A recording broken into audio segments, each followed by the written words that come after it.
రాయలసీమ రాగి సంగటి, నా స్టైల్ మటన్ పులుసు.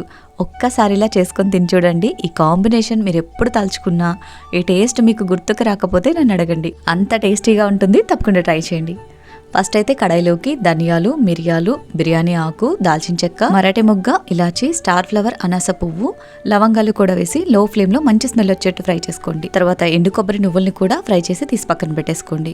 నెక్స్ట్ కుక్కర్లోకి 2 గంటల నూనె వేసుకుని ఉల్లిపాయ ముక్కలు, పచ్చిమిరపకాయ ముక్కలు, అల్లం వెల్లుల్లి పేస్ట్, 1 కప్పు టమాటా ముక్కలు కూడా వేసి కాస్త మగ్గించేసి కొత్తిమీర వేసి వేగాక శుభ్రం చేసి పెట్టుకున్న 1/2 kg మటన్ వేసి మగ్గనివ్వండి. ఈలోపు మసాలా పొడి గ్రైండ్ చేసేసుకుని వేయించిన కొబ్బరి ముక్కల్లోకి ఉల్లిపాయలు, వెల్లుల్లి కూడా వేసి మెత్తటి పేస్ట్ లాగా గ్రైండ్ చేసుకోండి. మటన్ లో నీళ్ళు అయిపోయిన తర్వాత పసుపు, ఉప్పు, 3 స్పూన్ల కారం కూడా వేసి చక్కగా అంతా కలిపి ముందుగా నూరి పెట్టుకున్న కొబ్బరి ఆనియన్ పేస్ట్ కూడా వేసేసి ఆయిల్ సపరేట్ అయ్యేంత వరకు కూడా మీడియం ఫ్లేమ్ లో ఫ్రై చేసుకోవాలి.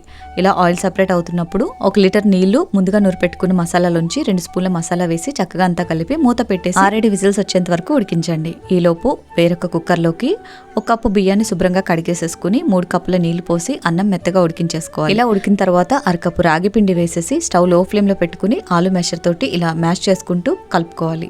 రుచికి సరిపడా ఉప్పు వేసేసి అంతా కూడా ఇలా దగ్గరగా మ్యాష్ చేసేసుకుని స్టవ్ ఆఫ్ చేసేసుకోవడం. తర్వాత చేతిని కొంచెం తడి చేసి ముద్దలాగా చేసుకుంటే రాగి ముద్ద రెడీ. ఈలోపు మటన్ కర్రీ కూడా చక్కగా ఉడికిపోతుంది.